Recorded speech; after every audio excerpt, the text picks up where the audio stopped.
రుణం. ఈ కథను రచించిన వారు ఉపద్రష్ణ కృష్ణప్రియ గారు. ఈ కథ 2009 జనవరిలో ఆంధ్రభూమిలో ప్రచురితమైంది. లంచ్ టైంలో టిఫిన్ తింటుండగా సెల్ మోగింది. తీశాను. హైదరాబాద్ నుంచి. హలో ఆదుర్దా అణుచుకుంటూ అన్నాను. ఎవరది మాట్లాడేది? శంకరం. నేనే. ఎవరు? సందిగ్ధంగా అన్నా. వెధవకానా, నేనేరా, పెద్దన్నయ్యని, నరసింహాన్ని. తింటున్న ఇడ్లీ ముక్క గబుక్కుమని మింగి, ఏంటన్నయ్యా బాగున్నావా అన్నాను. అదే బాగు, ఓసారి వెళ్ళిపోచ్చి రాదు, చూడాలని ఉంది అని అంటుండగా ఫోన్ కట్ అయింది. వెంటనే ఆ నెంబర్కి ట్రై చేశాను. ఎంగేజ్డ్ సౌండ్ వస్తోంది. బహుశా బయటికి వచ్చి చేశాడేమో. చేతిలో డబ్బులున్నాయో లేదో అనుకున్నాను. అన్నయ్య గొంతులో దైన్యం, అభ్యర్థన నన్ను స్థిమితంగా ఉండనీయలేదు. బాక్స్ మూసేసి చెయ్యి కడిగేసుకుని లీవ్ పెట్టి ఇంటికి వెళ్ళాను. వేళ కాని వేళ ఇంటికి వచ్చిన నన్ను చూసి గాబరాగా ఏమైంది అంది వసంత. హైదరాబాద్ ఎడుతున్నాను, కాస్త కందిగుండా పచ్చళ్ళు ఇవ్వు అన్నాను. ఎందుకు? అన్నయ్యను చూద్దామని. ఎందుకో గాని రమ్మని ఫోన్ చేశాడు. ముఖం కడుక్కుంటుండగా కాఫీ తెచ్చింది వసంత. సోఫాలో కూర్చొని కాఫీ ఫ్రెష్నెస్ని ఆస్వాదిస్తుండగా, చూడండి, ఎవరి సమస్యలు వారివి, గొప్ప కోసం పోయి అక్కర్లేని బాధ్యతలు తలకెత్తుకోకండి అని వసంత అంటుంటే నా దవడకండరం బిగుసుకుంది గట్టిగా. బ్యాగ్ సర్దుకుని బయటికి నడుస్తూ 2 రోజుల్లో వచ్చేస్తాను, జాగ్రత్త అన్నాను. బజార్లోకెళ్ళి ఇంకొన్ని కొనుక్కొని కాంప్లెక్స్ చేరేటప్పటికి బస్ రెడీగా ఉంది. టికెట్ తీసుకుని రిలాక్స్డ్గా కూర్చోగానే అన్నయ్యను గూర్చిన ఆలోచనలు కందిరిగల తుట్టలాగా ముసురుకోసాగాయి. మా అన్నయ్యకి నాకు మధ్య 15 ఏళ్ల వ్యత్యాసం ఉంది. మా తాతగారికి 4 ఆడపిల్లలే అవడం వల్ల మా తాతగారు మా అన్నయ్యని ఆయన చిన్నతనంలోనే తీసుకెళ్లి పెంచుకున్నారట. అందుకని మా పెద్దన్నయ్య ఎప్పుడూ తాతగారి ఊర్లోనే ఉండేవాడు. అది ఒక పల్లెటూరు. తాతగారు ఒక 50 ఎకరాలకి ఆసామి. ఆయనకి 70 ఏళ్లు పైపడ్డంతో పొలం పనులు చూసుకోవడం కష్టం అవడంతోటి డిగ్రీ కాగానే వ్యవసాయంలోకి దిగక తప్పలేదుట అన్నయ్యకి. ప్రతిసారి నాట్లకి, కోతలకి, నూర్పుళ్ళకి సాయంగా ఉంటుందని అమ్మని అమ్మమ్మ రమ్మనేది. నేను 4వ క్లాసులోకి వచ్చిన దగ్గర నుంచి నాకన్నీ గుర్తున్నాయి. మా పెద్దక్క డిగ్రీ చేస్తుండేది, చిన్నక్క ఇంటరు, చిన్నన్నయ్య 10th. నాన్నగారికి ఇబ్బంది లేకుండా ఇల్లు సర్దుకునేది పెద్దక్క. చిన్నపిల్లాడినైనా నన్ను వెంటేసుకుని వెళ్లేది మా అమ్మ. మా పెద్దన్నయ్య నన్ను కాలు కింద పెట్టనీయకుండా చాలా ప్రేమగా చూసుకునేవాడు. అన్నయ్యతో గడపడం నాకెంతో ఆనందంగా ఉండేది. ఆ ఊళ్ళోని పంట కాలవలు, పొలాలు, బెల్లం బట్టి, గానుగా ఎంతో అద్భుత దృశ్యాలుగా నా మనోఫలకం మీద ముద్ర వేసుకున్నాయి. పొలం ఇంటికి 2 మైళ్ళ దూరంలో ఉండేది. సాధారణంగా ఎడ్లబండి మీద వెళ్లేవాళ్ళం. ఒక్కోసారి నడిచి కూడా వెళ్లేవాళ్ళం. నేను నడవలేక రొప్పుతూ ఉంటే భుజాల మీదకి ఎక్కించుకుని తీసుకువెళ్లేవాడు అన్నయ్య. దారిలో ఈతపళ్ళు, కంజా పెట్టేవాడు. అవి చాలా బాగుండేవి. పొలంలో కళ్ళం దగ్గర ఓ పాక ఉండేది. దానిలో ఓ నులక మంచము, ఓ బొంత, ఓ తలగడ, ఓ దుక్క దుప్పటి ఉండేవి. పక్కనే ఓ చిన్న బల్ల ఉండేది. దానిమీద ఉప్పు, వర్ర, కందిసున్ని, నూనె సీసాల్లో ఉండేవి. ఒక బోర్నవిటా డబ్బాలో అటుకులుండేవి. ఓ కుండలో నీళ్లు, దానిమీద మట్టి మూకుడు, ఓ జర్మన్ సిల్వర్ గ్లాసు ఉండేది.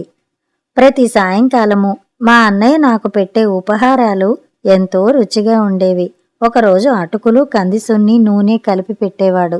ఇంకో రోజు పొలం గట్ల మీద కాసిన దోసకాయలు ముక్కలు చేసి ఉప్పు, వర్ర అద్ది పెట్టేవాడు. ఇంకో రోజు ఎర్రదుంపల్ని, తీగల్ని మా కంబారి చేత దుముకులో పెట్టించి చక్కగా కాలేక తీసి ఇచ్చేవాడు. మధ్యాహ్నం అన్నంలోకి మా అమ్మ ఎన్ని ఆధరువులు పంపినా గట్ల మీదుండే వంగ చెట్ల నుంచి 2 కాయలు తెచ్చి దుముకులో పెట్టి కాలేక తొక్క తీసి 2 పచ్చిమిరపకాయలతో పిసికి ఉప్పు కలిపి చేసే పచ్చడి అమోఘంగా ఉండేది. పొలం గట్లంట కాసే బుడంకాయలు ఏరి అమ్మకిస్తే 4 పక్షాలుగా చేసి ఉప్పు, వాము కూరి కూర పెట్టేది. వాటిని చల్దన్నంలో అద్దుకు తింటుంటే ఎంతో రుచిగా ఉండేది.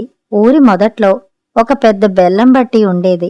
చెరకు సీజన్లో ఎప్పుడూ పెద్ద పెద్ద కళాయిల్లో చెరుకు పానకం మరుగుతూ ఉండేది. మేం పొలానికి వెళ్లేటప్పుడు దబ్బనంతో ఎర్రదుంపలకి, కొబ్బరి కురిడీలకి పురికొసలు గుచ్చి బట్టి ఆసామి వీరాసామికిచ్చేవాడు అన్నయ్య. వాటిని పైనున్న పందిరికి వేలాడదీసి ఉడుకుతున్న పానకంలోకి దించి సాయంత్రం దాకా ఉడకబెట్టి ఇచ్చేవాడు వీరాస్వామి. అవి తింటుంటే స్వర్గానికి ఒక మెట్టు ఎక్కువగా ఉన్నట్టు అనిపించేది. ఎప్పుడైనా బెల్లం పాకం గట్టి పడుతుండే వేళకి వెడితే మా అన్నయ్య భుజం మీది టవల్లో కర్ర తెడ్డుతో 4 మార్లు పోసేవాడు వీరాస్వామి. ఇల్లు చేరేటప్పటికి తిరుపతిలో కళ్యాణం చేయించుకుంటే ఇచ్చేంత లడ్డు కైవారంలో తయారయ్యేది బెల్లం దిమ్మ. దేనిలో అద్దుకు తిన్నా చాలా రుచిగా ఉండేది. సంక్రాంతి సమయాల్లో భోగి మంటకి పుల్లలేరుకుందుకు ఖాళీ బయళ్లలోకి వెళ్లేవాళ్లం. చెప్పులు తెగిపోతే తాటి మట్టలతో చెప్పులు చేసేవాడు అన్నయ్య. నార తడపల్ని పట్టీలుగా చేసి అవి వేసుకుని చాకలి వాళ్ల గూనెల దగ్గరుండే పలవల్ని దొంగతనంగా పట్టుకొచ్చేవాడు అన్నయ్య. వాటి సాయంతో పుల్లల్ని పోగు చేయడం చాలా తేలిగ్గా ఉండేది. ఓసారి పలవల్ని దొంగిలిస్తుండగా ఒకతను వెంటపడ్డాడు. పరిగెట్టి కుందిరి కింద దాక్కుందామని చూస్తే అక్కడ విశ్రాంతి తీసుకుంటున్న ఓ కుక్క గబాలన మా మీదకి దూకింది. చేతిలో ఉన్న పలవతో దాన్ని చితక్కొట్టి నన్ను చంకనేసుకుని మా వీధి దాకా ఒకటే పరుగు పెట్టాడన్నయ్య. ఎండాకాలం సెలవుల్లో అయితే గుట్టలెక్కి కిందనున్న గుమ్ములోకి దూకి ఈత కొట్టడం నేర్పేవాడన్నయ్య. అసలు అన్నయ్యతో గడిపితే ప్రకృతి మనము వేరు కాదు, ఒకటే అనిపించేది. ఆ ఆనందం, ఆ హాయి వర్ణనాతీతం. వెన్నెల రాత్రుళ్లలో ఆరుబయల్లో పడుకుంటే ఆకాశంలోని పాలపుంత పరవశంగా కాంతుల పరవళ్లు తొక్కుతున్నట్టుండేది. చుట్టుపక్కల ఉన్న చెట్లు రెమ్మలు విసనకర్రలతో గాలి వీస్తూ మాకు రాచ మర్యాదలు చేస్తున్నట్టే ఉండేది. ఆ స్వచ్ఛమైన గాలి, నీరు, నీడేవి ఏసీ గదుల్లోంచి బయటకొస్తే ఫ్రిడ్జ్లోంచి బయట పెట్టిన కూరగాయల్లాగా మనము వడలిపోవలసిందే. సార్ మీల్స్ అని బాయ్ చెప్పడంతో ఆలోచనలకి బ్రేక్ పెట్టి లేచాను. అప్పటికే 10:30 అవడంతో లైట్గా టిఫిన్ కానిచ్చి నా సీట్లోకొచ్చి కూర్చున్నాను. నా ఆలోచనలు మళ్లీ దాడి చేశాయి. తాతగారి ఆస్తి అమ్మ పిన్నిలతో సమానంగా వాటా పొందాడు అన్నయ్య. నేను 10th ఉండగా అన్నయ్యకి పెళ్ళయింది. వదిన కూడా నన్ను బాగా చూసుకునేది. వాడికొక్కడే కొడుకు, పేరు వాసు. హైదరాబాదులో ఏదో కంపెనీకి మేనేజర్గా ఉంటున్నాడు. పెళ్ళయింది. ఆమె ఒక ఇంజనీరు. 2 మగపిల్లలు. 10-12 సంవత్సరాలుంటాయి. అన్న వదిన పెద్దవాళ్లైపోవడంతో పల్లెటూరులో ఉండడం కష్టమై కొడుకు దగ్గరికెళ్ళి ఓ నెల రోజులుండి వస్తామన్న వాళ్ళు 10 రోజుల్లో తిరిగొచ్చేశారు. వాళ్ళు వచ్చారని తెలియగానే వెళ్ళి కలిశాను. వచ్చావా చిన్నబాబు అంటూ ఆప్యాయంగా కౌగిలించుకున్నాడన్నయ్య. ఆపై అది ఇది మాట్లాడుతూ జీవితంలో నరుడికి 4 అవస్థలున్నాయంటారు. అందులో బాల్య, కౌమార, యవ్వన అవస్థలున్నాయి చూసావు. వాటి సిగదరగా గడిచిపోయేదాకా ఒంటిమీద స్పృహే ఉండదెవరికి.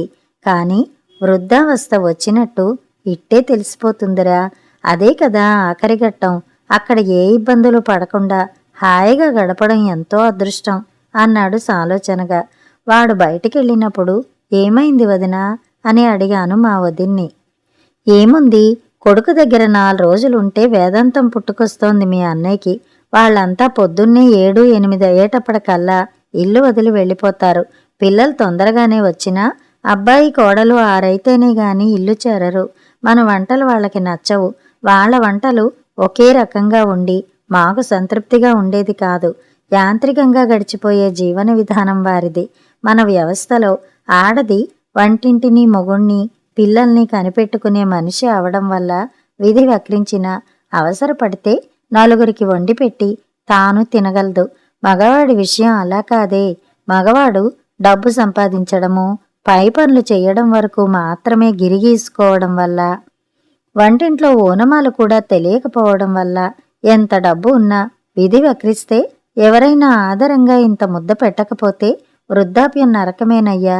పైగా మా కాలంలో ఆడపిల్లని కొంచెం తక్కువగా చూడడం వల్ల, అణకువగా ఉండాలని పెద్దవాళ్లు పదే పదే చెప్పడం వల్ల మాకు చిన్నప్పటినుంచి సర్దుకుపోయే గుణము, ఓర్పు అలవడ్డాయని అనుకుంటున్నాను. మగవాళ్ళని తలకు కొరివి పెట్టేవాడన్న అభిమానం చూపించడం వల్లనైతేనేమి, ఇంటి పేరు నిలబెడుతున్నాడన్న మమకారంతోనైతేనేమి, మహారాజుల్లాగా పెంచడం వల్ల వారిలో ఒక రకమైన ఆహాన్ని మేమే పెంచి పోషిస్తున్నామేమో అనిపిస్తుంది. అక్కడ 4 రోజులు ఉండడం వల్ల కర్మకాలి. నాకేదన్నా అయితే, మీ అన్నయ్య ఒంటరి అయితే ఎలాగా, ఎన్ని బాధలు పడవలసి వస్తుందోనన్న ఆలోచన నన్ను తినేస్తోందయ్యా అంది కళ్ళు తుడుచుకుంటూ వదిన. ఆవిడ భయపడ్డట్టుగానే మరో 2 ఏళ్లలో హార్ట్అటాక్ వచ్చి పోయిందావిడ. వాసు వచ్చి పొలాలన్నీ అమ్మేసి వచ్చిన సొమ్ములో హైదరాబాదులో ఒక 3 బెడ్రూమ్ ఫ్లాట్ కొనుక్కున్నాక అన్నయ్యని తీసుకెళ్లాడు. వెళ్ళి 4 నెలలు అయిందేమో. ఇదిగో ఇలాగొచ్చింది ఫోను. కడుపులో కాస్త టిఫిన్ పడిందేమో. కళ్ళు కూరుకుపోసాగాయి. మర్నాడు 7:30కి హైదరాబాద్ చేరుకున్నాను. ఇంకా ఎన్నిసార్లు రావలసి ఉంటుందో తెలియదు. ఆటో మీద పెడితే చాలా డబ్బు ఖర్చవుతుందని ఆలోచించుకుని 2 బస్సులు మారి వెళ్లేటప్పటికి 9 అయింది. అంతా వెళ్ళిపోయినట్టున్నారు. తలుపులు వేసి ఉన్నాయి. కాలింగ్ బెల్ నొక్కాను. ఎవరు అన్న అన్నయ్య గొంతు పీలగా వినిపించింది. నేనే అన్నయ్య, శంకరాన్ని. తలుపు తియ్యి. కొద్దిగా తెరిచి ఉన్న కిటికీ తోస్తూ అన్నాను, గొంతు బొంగురుపోతుండగా. ఆ శంకరమే. ఏది ఇట్రా అమ్మా అంటూ కిటికీ బాగా తీసి నన్ను చూశాక తలుపు తీశాడు అన్నయ్య. తలుపు తీసి తీయంగానే గట్టిగా వాటేసుకుంటూ, ఏమిట్రా అన్నయ్య ఇలాగైపోయావు అన్నాను. నిండుగా ఎస్వి రంగారావులాగా ఉండేవాడు. రమణారెడ్డిలాగా సన్నగా అయిపోయాడు. సర్లే, ఇంకా బతికున్నందుకు సంతోషించు. ఏది నా కోసం ఏం తెచ్చావు అంటూ చిన్న పిల్లాడిలా నా బ్యాగ్లోని సామాన్లు తలకిందులు చేసేసి, అమ్మో చాలానే తెచ్చావై. కందిసున్ని, అప్పడాల పిండి, ఊరుపిండి ఒడియాలు. ఎన్నాళ్ళయిందిరా వీటిని తిని. కొబ్బరుండలు, జీళ్ళు, నిమ్మతొనలో కూడా తెచ్చావే. నా ఇష్టాలు నీకెంత గుర్తురా చిన్నా అని. నువ్వు రాత్రి ఎప్పుడు తిన్నావో ఏంటో. హోటల్కెళ్ళి 2 భోజనాలు పట్టుకురారా. వీళ్ళు పగలు అవి ఇవి తిని రాత్రులు మాత్రమే తింటారా అన్నాలు. పోనీ వండుకుని తిందామన్నా చేతనే చేస్తేనా. ఓసారి కుక్కర్ పెట్టాను. అదేంటో బాంబులాగా పేలి ఇంటి కప్పుకెళ్ళి కొట్టుకుని కింద పడింది. నా అజాగ్రత్త వల్ల అగ్ని ప్రమాదాలు ఏమైనా అవుతాయని వంటింటికి తాళం పెట్టుకుంటున్నారు. ఏమిటో మీ వదిన 2 పూట్ల అన్నమే వండి పెట్టినా బాగానే ఉండేదా. ఇక్కడికొచ్చి రాంగానే ఒకటే విరోచనాలు. ఇప్పుడు పొద్దుట కాఫీతో 2 బ్రెడ్ ముక్కలు తిన్నాను. ఒంటికి మంచిదిట. 3 రొట్టెలు చేసి పెట్టింది కోడలు. కలగా పులగంగా అన్నయ్య చెప్తున్న మాటల్లో వాడు పడుతున్న అవస్థలు స్పష్టంగా కనిపించడంతో కళ్లల్లో నీరు గిర్రెని తిరిగింది. గబాలన స్నానం చేసి 2 మీల్స్ తెచ్చాను. వాటితో పాటు నేను తెచ్చినవి కూడా వేసుకుని ఆవురావురమని తింటున్న అన్నయ్యని చూస్తుంటే మా వదిన అన్న మాటలు గుర్తుకు వచ్చి హృదయం కలుక్కుమంది. చెయ్యి కడుక్కుంటూ, వాళ్ళ ముందు అడిగితే బాగోదు కానీ ఓ 200 ఇచ్చిపోరా చిన్నా, రోజు సాయంత్రం ఏదైనా తిందామనిపిస్తోంది అన్నాడు అన్నయ్య. వెంటనే 500 నోటు తీసి ఇవ్వబోతూ, మళ్ళీ చిల్లర కావలసి వస్తే ఇబ్బంది పడతాడని 200 నోట్లు, 4 50లు, 10లు 10 ఇచ్చాను. అన్నయ్య ముఖంలో నిబ్బరం కొట్టొచ్చినట్లు కనబడింది. ఓ పాలిథిన్ కవర్లో డబ్బు పెట్టుకుని ఎక్కడ దాచాలా అన్నట్టు నడుముకి చేతులు కట్టుకుని ఇల్లంతా కలయి చూశాడు. డైలీ కవర్లో దాచుకున్న రామాయణ భారతాల్లో పెట్టుకున్నాడు. పిల్లలు 4 గంటలకొచ్చి వంటింటి తాళాలు తీసుకుని ఏవేవో తిని పాలు తాగి ఆడుకుందికెళ్ళిపోయారు. 7 అవుతుండగా వాసు, సుష్మా వచ్చారు. ఎప్పుడొచ్చావు బాబాయ్? ఏమిటిలాగా? ఒక ఫోన్ చేస్తే బావుండేది అన్నాడు వాసు. సడన్గా చూద్దామనిపించి వచ్చేశాను అంటుండగా సుష్మా గది వాతావరణం చూస్తూ, ఇవేమిటి హోటల్ నుంచి మీల్స్ ఏమన్నా తెచ్చారా? ఏమిటి మావగారు ఇది? ఆయన హెల్త్ గురించి మేమెంత వర్రీ అవుతున్నామో మీకేం తెలుసు? పెద్ద అభిమానం ఉన్నట్టు ఈ అడ్డమైన గడ్డి తెచ్చారు. మళ్ళీ హెల్త్ పాడైతే ఎవరండి బాధ్యులు? చేగోడీల సంచి దూరంగా గిరాటేస్తూ అంది సుష్మా. మా ఆవిడికి అంతా పద్ధతిగా ఉండాలి బాబాయ్, తేడా వస్తే భరించలేదు అన్నాడు వాసు. అన్నయ్య ఏమీ మాట్లాడలేదు. నేను మాట్లాడదలుచుకోలేదు. పేపర్ అందుకున్నాను. వాళ్ళిద్దరూ లోపలికెళ్ళిపోయారు. రాత్రి భోజనాలు అయినాయనిపించి నిద్ర వస్తోందని చెప్పి లైట్ ఆర్పేసి పడుకున్నాను. మనసుకైన గాయానికి హృదయం మూలుగుతోంది. ఓ రాత్రివేళ నిద్రకి దూరమైన నన్ను తట్టిలేపి, నన్ను నీతో తీసుకుపోరా చిన్నా అన్నాడు అన్నయ్య. గుండె చెరువవుతున్నా వసంత మాటలు గుర్తుకు వచ్చి ఏమీ మాట్లాడలేదు నేను. ఏవేవో చిన్ననాటి ముచ్చట్లు మొదలుపెట్టాడు అన్నయ్య. సడన్గా లైటు వెలిగింది. వాసు సుష్మ గబగబా లోపలికొచ్చారు. పగలంతా హాయిగా పడుకున్నట్టున్నారు. తీరిగ్గా టీవీ పెట్టినట్టు ముచ్చట్లాడుకుంటున్నారు. ఇలా డిస్టర్బ్ అయ్యి కంటి నిండా నిద్రపోకపోతే ఆఫీసులకేం పోతాం, ఉద్యోగాలేం చేసుకుంటాం? ముఖం అప్రసన్నంగా పెట్టుకుని విసుక్కుంది వసంత. వాసు ఏమీ మాట్లాడకపోయినా ఆమెకి సపోర్టింగ్గానే వచ్చాడని అర్థమవుతోంది. అన్నయ్య లేచి బాత్రూంకెళ్ళాడు. చూసారా చూసారా, హోటల్ భోజనం తేడా చేసిందో ఏమిటో, ఇంక మళ్ళీ మనకు అవస్థలు అంది సుష్మ అక్కసుగా. నేను రావడం, అన్నయ్యకి కావలసినవి చూడ్డం ఆమెకి ఇష్టం లేదేమో అనిపిస్తోంది. చూడమ్మా, ఎప్పుడైనా 2 సార్లు అవతలకు వెళ్ళవలసి వస్తే అదేమీ పెద్ద జబ్బు కాదమ్మా. మా అన్నయ్య ఎలా బతికాడో నీకు తెలియదు. పులి, పెద్ద పుల్లాగా బతికాడు. బతికినన్నాళ్లు బతకడు. కనీసం కడుపు నిండా తిండి పెట్టకపోతే ఎలాగమ్మా? వృద్ధాప్యం ఒక శాపం కాకూడదమ్మా ఎవరికి అన్నాను. మరీ అంత ప్రేమ కారిపోతుంటే మీతో పాటే తీసుకెళ్లి చేయించండి సేవలు అంది సుష్మ. అనుకోని ఈ ఎత్తిపొడుపుకి ఒక్క క్షణం కంగు తిన్నా సర్దుకుని, తప్పకుండా వాడి ఆస్తిలో సగం వాటా వాడికిచ్చేయండి. అంత ఆస్తి గలవాడు దయనీయంగా మా పంచన పడి ఉండడం నాకిష్టం లేదు అన్నాను. బాబాయ్ విస్తుపోయాడు వాసు. అయితే పెద్ద ప్లాన్ తోటే వచ్చినట్టున్నారు. చిన్నత్తయ్య గారు చూస్తారనే. చూడదు, చూడనని చెప్పేసింది కూడా. నా చిన్నతనంలో వాడు నాకు పంచిన ప్రేమకి ఇలాగైనా రుణం తీర్చుకుంటాను. కుదరకపోతే ఓల్డేజ్ హోంలోనైనా పెట్టి రోజు వెళ్ళి చూసి వస్తుంటాను. అప్పుడు గాని మా పరువు పూర్తిగా పోదు అంది సుష్మ. అయిన వాళ్ల మధ్య ఇలా నరకం అనుభవించే కన్నా తమ వయసు గల నలుగురి మధ్య హాయిగా గడుపుతాడు. తప్పులేదు అంటూ వాసు పెద్దవాళ్ళని గౌరవంగానూ ఆదరంగానూ చూడడం అంటే ఏమిటనుకుంటున్నావు? మన్ని మనం గౌరవించుకోవడమే. మన వృద్ధాప్యానికి మనము మంచి అరేంజ్మెంట్లు చేసుకున్నట్టే. ఎందుకంటే మన చేష్టల్ని పిల్లలు గమనిస్తూ నేర్చుకుంటారు అంటుంటే నన్నోసారి ఎగాదిగా చూసి గబగబా లోనికి నడిచింది సుష్మ. వాసు మౌనంగా ఆమెను అనుసరించాడు. బాత్రూం నుంచి ఎప్పుడొచ్చాడో గాని మళ్ళీ నిద్రలోకి జారుకున్నాడు అన్నయ్య. వాసు మౌనం నాకెంతో బాధ కలిగించింది. చాలాసేపటికి గాని నిద్ర పట్టలేదు. నాన్నా నాన్నా లేవండి, కాఫీ కలిపాను, బ్రష్ చేసుకోండి అన్న వాసు గొంతు విని ఆశ్చర్యంగా కళ్ళు విప్పాను. ఏంట్రా ఇవాళ సెలవా? ఆనందాశ్చర్యాలతో అన్నాడు అన్నయ్య. 1 గంట ఆలస్యంగా వస్తానని మెసేజ్ కొట్టాను. అలాగా అంటూ లేచాడు అన్నయ్య. వాసు నా మంచం మీద జాగా చేసుకుని కూర్చుంటూ, ఏమిటో పురుషాహంకారంతో ఇంటి పనులు సుష్మయ్య చేసుకుంటుందిలే, నాకెందుకు అనుకుని ఆయన బాధలు పడుతున్నా నేను కల్పించుకుని సలహాలిస్తే ఆమెను నొప్పించిన వాడిని అవుతానని చూసి చూడనట్టుగా ఉండిపోయానిన్నాళ్ళు. రాత్రి చాలాసేపు ఆలోచించాను. ఆయన నన్ను ఎంతో ముద్దుగా పెంచారు.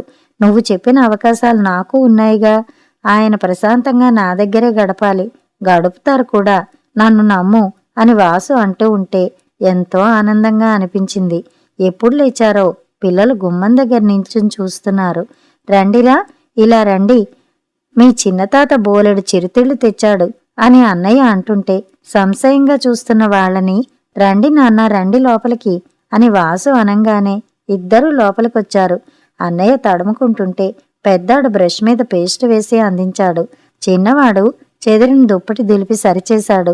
నువ్వు చెప్పింది చాలా కరెక్ట్ బాబాయ్. వీళ్ళు ఈయన గదిలోకి రావడం ఇదే ఫస్ట్ టైం ఏమో అన్నాడు వాసు.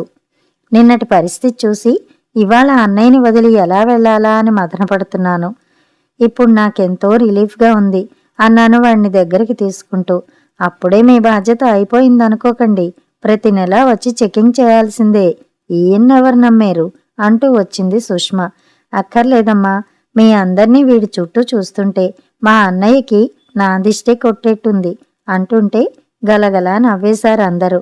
కథ సమాప్తం.